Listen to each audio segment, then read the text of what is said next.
Supernatural Season 11, Episode 13, Love Hurts.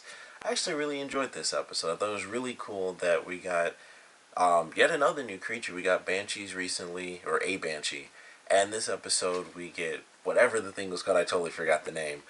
But I really enjoyed it because, of course, it looked like it was a shapeshifter, and I knew that, and it was like, okay, well, it's a shapeshifter, which the super strength thing, like when it started off and it was punching hearts out, I was like, I don't really remember it having super strength, but I always tend to forget certain abilities of, the different creatures. Plus, there's always some crazy variant. There's always something that comes up where it's like, oh, it's a shapeshifter, just like we had shapeshifters that can instantaneously shapeshift that don't need to shed the skin and stuff like that. There are variations. This one might, for whatever reason, have super strength.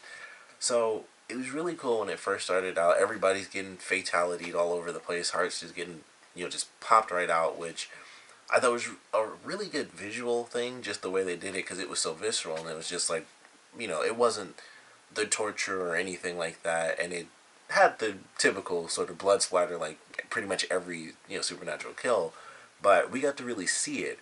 And it wasn't, even the first kill wasn't the one where it's like, the person screams and the blood splatters on the wall.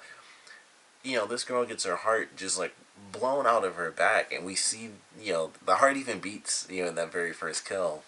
And it was really cool. It's like, that's pretty striking, because it was just one strike and the person is killed. And I found that very surprising, because that's not what we normally get. It's, people are screaming and stuff like that, and it's just like, nope, you get pinned against the surface, or you're just, held in place, and a fist just goes straight through you, basically a palm, because it's open to, to grab the hearts. But I thought that actually looked kind of cool, as a kill, and it was definitely visceral, because it was just like a cannon just shooting through people and just taking their hearts out, and then they would be gone. I mean, their hearts are, slammed out the back of their bodies, and they're taken down. And you have this seemingly shapeshifter. We got the little blend of the eyes from the video, so it's like, all right, it's a shapeshifter. I guess, super strength and stuff. One thing that I thought was pretty cool is when Sam and Dean were going at the wife, and I was like, all right, two people have died. There's an affair going on. She probably knew. She's probably the shapeshifter, and probably killed off her husband as well as the babysitter. And they used the silver pen. I thought that was actually a cool little trick. And then it changed, and it was like, okay, so she's not involved. And then they take off, and it's like, how is she involved? Because, of course, she pulls out this box, and she has a hex box.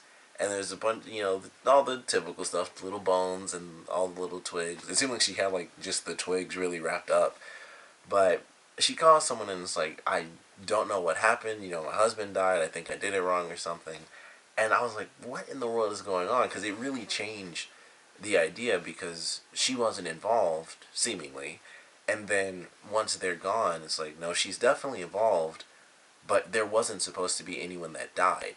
All she wanted was for someone to, for her husband to actually love her and not, leave her for this babysitter. And then we find out that she's actually met up with a witch who's her hairdresser, and this woman gives her a crappy spell, which she tweaks in order to actually kill all the people off. So he kills off the cheaters, and he kills off the woman, because she thought that, all these women are idiots, so I'm going to have them killed off too, which I thought was super harsh. But I thought that was pretty interesting. It was like, okay, so this witch comes into play. She has control over this creature, which shows everyone's deepest desires and stuff like that. And I just thought that was a really interesting twist on it, because it was like, all right, shapeshifter, and then it's not a shapeshifter, because, of course, they had the whole shootout thing, which was a really good scene. That was probably one of my favorite scenes, because they're talking to the woman and everything. It's like, we aren't going to let you get hurt or anything like that. And then the next scene, he just comes in and just, like, throws a brick that scared the crap out of me, because, they kind of just look off and it's like, oh, something's happening. And then he just threw a brick through the window. And that freaked me out when that happened, because I wasn't prepared for that. So I like the way that they did it. And they find out that this curse actually travels from person to person. If you kiss someone, it travels to them, and if they die, it comes back to you. Which is actually, it's funny, because it reminded me of the movie It Follows. It's a very similar thing, except they actually have to have sex in that movie. And it's a curse too. It's not like something you can just put on somebody. I don't know. I didn't see the movie, but I'm pretty sure it's not it. But I enjoyed it. I thought that was pretty cool. It's like, okay, it's not a shapeshifter because of the whole silver bullet thing, so that was really weird. And then we get the whole lore and it shapeshifts to people's greatest desires, and of course that leads to Dean kissing the woman so that he can take the brunt of the force from the creature, and it of course turns into Amara. And what they did with that, I honestly thought was surprising when it got to the very end. Like, it turning into Amara, excuse me, that didn't surprise me. I was like, okay, he, he doesn't consciously feel that, but of course, it's just this weird attachment. Like, it was automatic, and that's just, it happened because he freed Amara, and that's pretty much all there is to it. He didn't want that to happen. Amara didn't really plan for it to happen. It was kind of just like, well, you freed me, so it's basically it. Like, that's pretty much how it goes.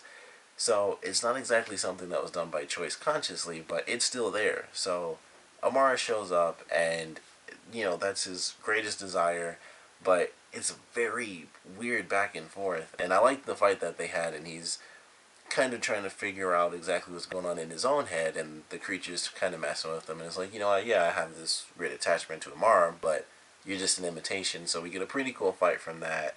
A lot of it was very Terminator like in that final scene because she just kept punching through stuff with like just one arm.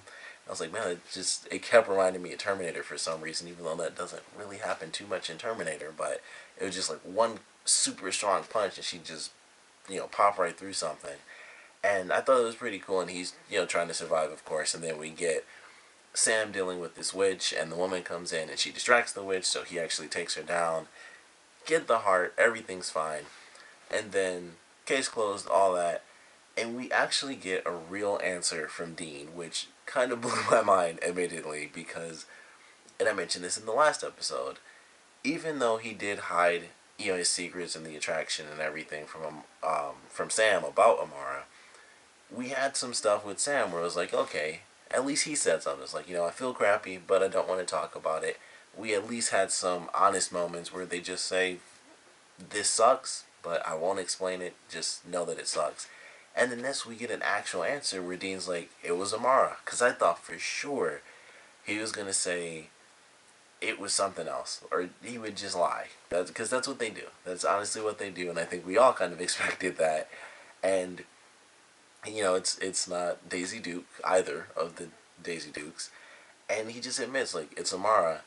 And Sam completely blew my mind. He's like, oh, and he walked past. I'm like, I basically said the same thing as Dean. I'm like, because he asked him, like, are you surprised by that? And I'm like, how are you not surprised by that? Like, this is insane. Like, how are you not shocked by this? And he's like, it's God's sister, and whatever, basically his answer was kind of just like, well, God has to have some insane, immense power, and so his sister would have to have that same immense power, and she chose you. And that's pretty much it. Like, you might not want to, but she chose you, and it's just this weird aura of power, whatever it is, this weird attraction. And he was just like, I don't blame you. And that was it. And it kind of blew my mind that he said any of that stuff because I would have just been blown away. Kind of, I wasn't surprised that it happened because obviously we watched the show, so we've seen every angle of it. But if it was just like, yeah, it's Amara, I would have been very surprised by that. I don't think Sam has really been involved in too many of the scenes. I mean, and there's really only been two where Dean really had the opportunity to say, I'm going to try to kill Amara. And he still does try. At least he tried the second time more than he did the first time, really. But I don't know. I was surprised that he wasn't surprised, and so was Dean. And it was just like, man. And then Sam was like, hey, crazy superpower that is like one of the ultimate superpowers chose you. Can't really blame you. Like, it's not ultimately your choice. You want to destroy her, but when you're near her, something crazy happens. So that was a really great ending. It was probably my favorite part of the episode just because, for one, Dean was honest, which, like I said, of course, blew my mind, especially after, recent events with, like, oh, Cass / Lucifer, keep this between us, or I guess that was 2 episodes ago, not the last one. But I was very shocked by that. And then Sam's just like, meh, no big deal to me.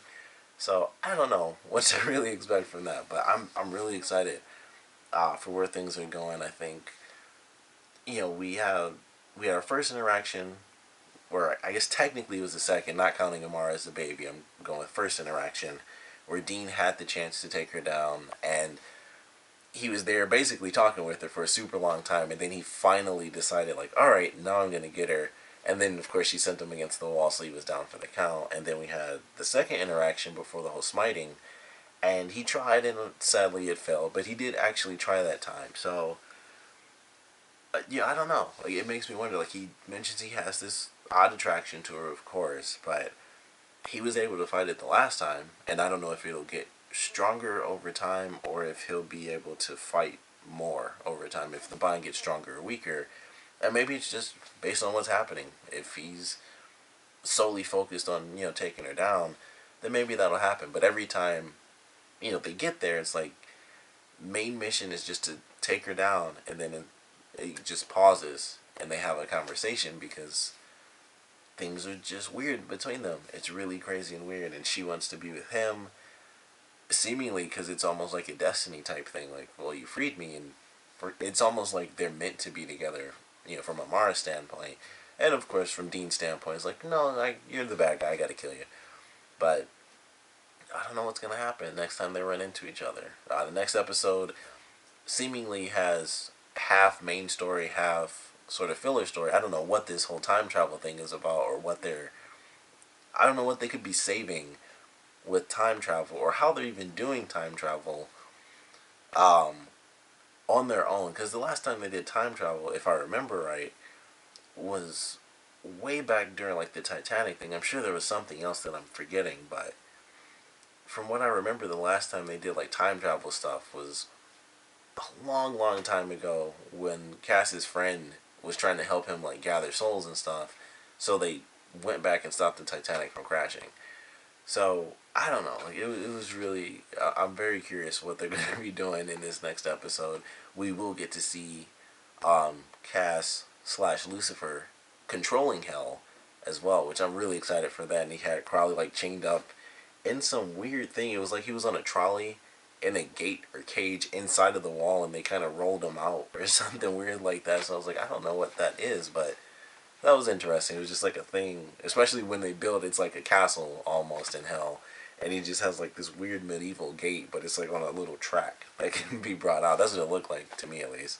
So I'm very excited to see that, and I'm very curious about this whole time travel thing because I don't even know what to expect from that. Like, what could they be saving by going back in time on a submarine of all things? It's like generally submarines are kind of focused solely on like Navy combat type stuff. So there's got to be something oddly important on that ship for Dean to be sent back in time. So I'm looking forward to that actually. But I certainly enjoyed this episode. It was a nice new monster. Again, a new monster, which is pretty cool.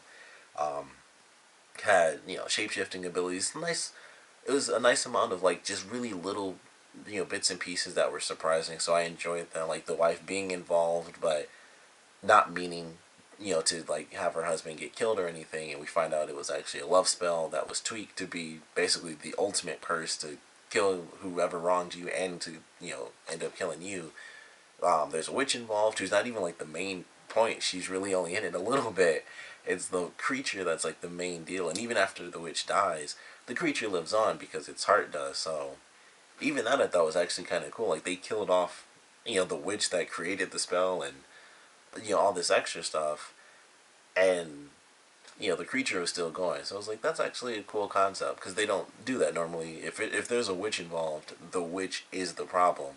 But they killed the witch, and of course they killed the creature like automatically right after that. But I just thought it was cool. It's just like a little tiny twist that I don't think they've ever really done before. Normally, like I said, if it's a witch involved, it's the witch that's the problem, and once the witch is gone, problem solved. So it was a nice little change of pace for that one.